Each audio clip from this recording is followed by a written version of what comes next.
We're doing a thing about records, right? That's what we're doing. Yeah. I don't understand. Like, it's so hot. How do people just go and have a barbecue today? You know, it's like you don't even need a barbecue. You can literally just bring your food. So with your music, when you when you played Mirage, yeah, I was surprised because some of it like really is stripped pretty, especially when I was playing live. Like there was like I'm playing just a drum machine, and like I was literally I'm playing a synth line on a Juno 60 that's like with one oscillator, and it's like it's not a big sound, it's not fancy, but it's more like that kind of listening to the enjoyment of the sound that the synth produces in its natural thing, and I think there's like that naive beauty to that, that especially that when it comes from where it originates. So, but playing that in a club, like it was like a drum machine, and then I'm playing like da, da, da, da, da, like just like something that, like it could sound so naked or something, but people were like it was raining so much that I think most people didn't really notice, or whatever.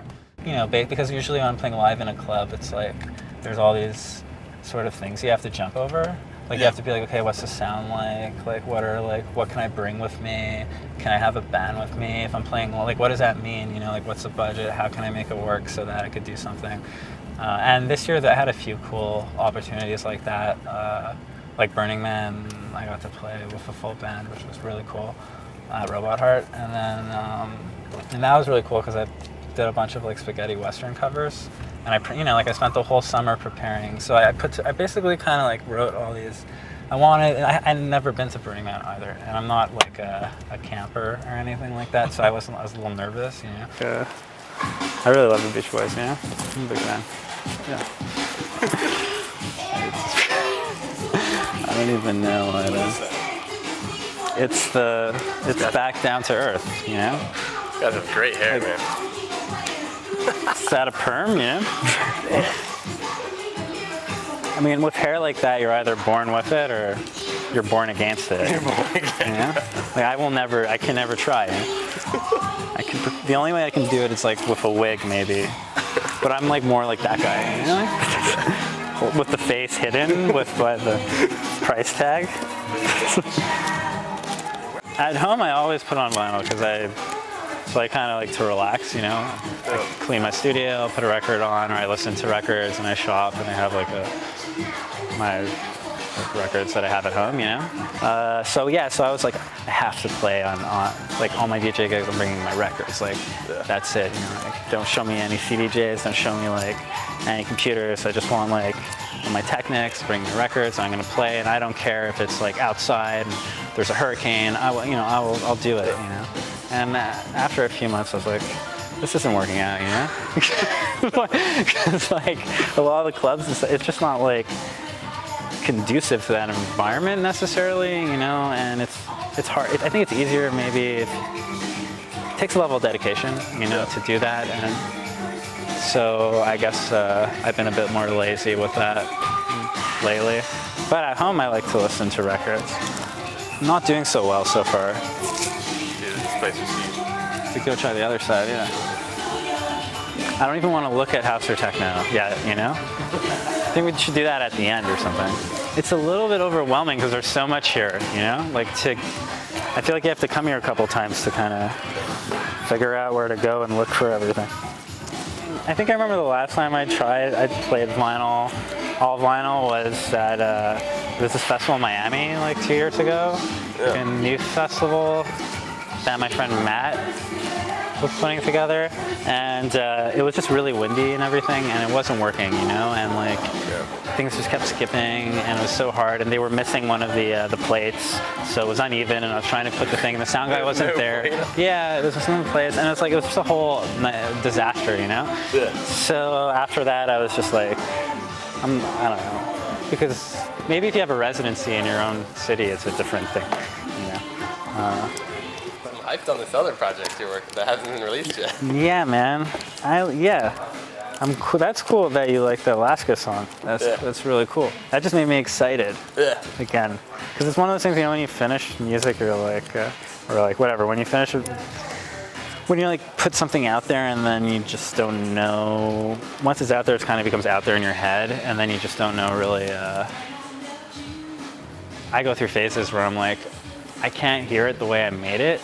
Because when I was making it, I was like in a zone, you know what I mean? But then if somebody else kind of is like, yo, it's like this, and they kind of like look like they're in that zone-ish, and then you get excited again because you're like, oh yeah, that's the zone, and you remember, you know? What was your like motivation behind that? What was the original idea? It was just like I was tired of doing like a 4/4 beat, and I wanted to play instruments, and I had a setup to do it, and I had the time to do it. I was engineering in Montreal at a studio and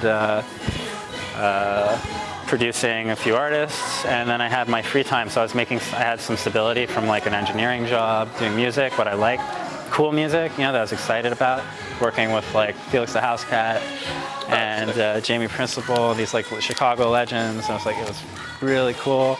And then, so on my free time, then I was like, I can do what I love, which is play music, like just play instruments and stuff, you know.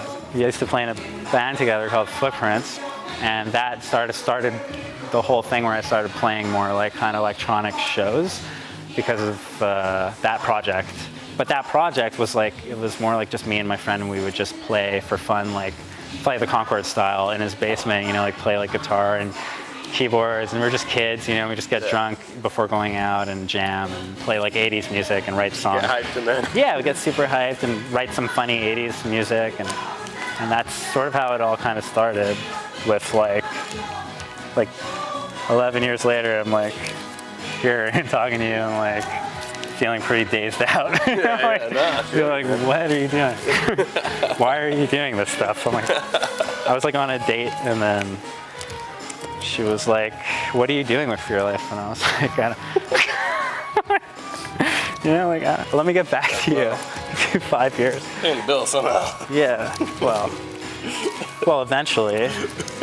Well, that's kind of what I'm saying. It's like with my music, I feel like I've always wanted to have this sort of crossover effect, you know, because I was playing in like folk bands before I was doing Footprints, and then the whole reason why I got into electronic music is because one of my close friends, his name is Spaceman. He's really like this, he's an enigma, you know?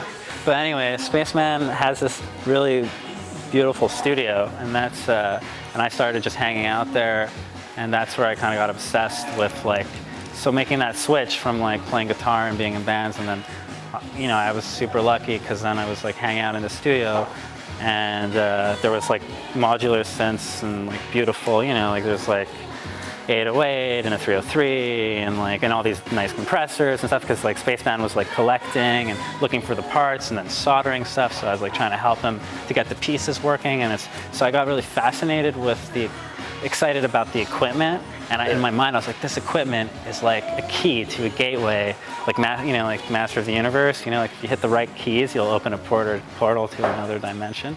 When I released the Footprint stuff, it was always in my head, I was like, I want it to be like 80s music in the sense where it's like weird pop music, but it's authentic. It's not driven by like a bunch of people reading Twitter like responses and running it through Python machine learning and running a vector and being like, okay, so we're gonna like release this, this, and this, and we want it to be like that and that and that.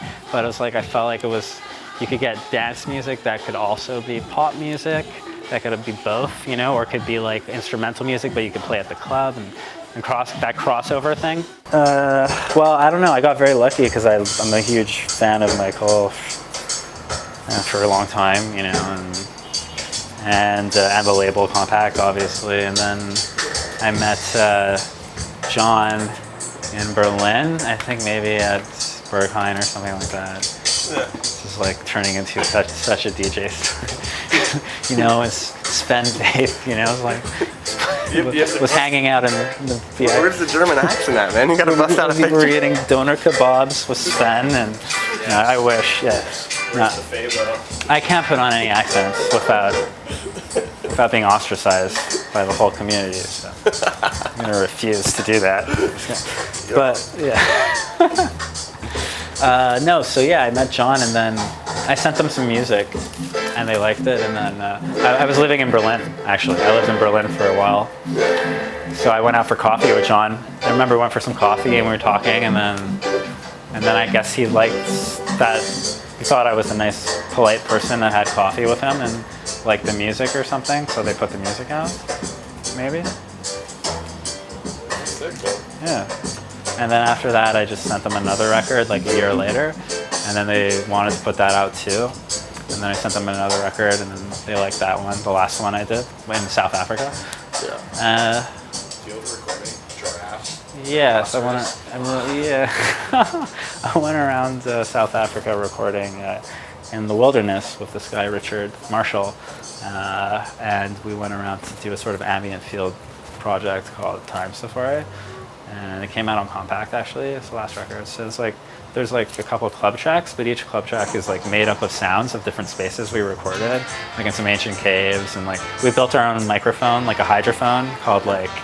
We named it Felix, and which was kind of weird because it was like right before I met Felix, the house cat. So I didn't do that on purpose, but I made this hydrophone out of like condoms and stuff like that. So it's kind of like yeah, exactly, yeah. So to record crocodiles and stuff. So if you listen to Early Life, my Time Safari record, there's like hippos, and there's crocodiles that make up some of the sounds, and the hi-hats are made up of bird sounds, and then like even the synth sounds, I use a sampler and I do these like ridiculously hard ultra phasings to make like just these like saw waves that kind of are implicit, and then run that through a sequencer and put that over like a synth sound, and that's the lead sound that you hear. It's actually just sound. The idea was it's like an art project, so every song is a different environment, So Early Life was outside and underwater, and then Ancient Cave was in the caves where they discovered all these human bones.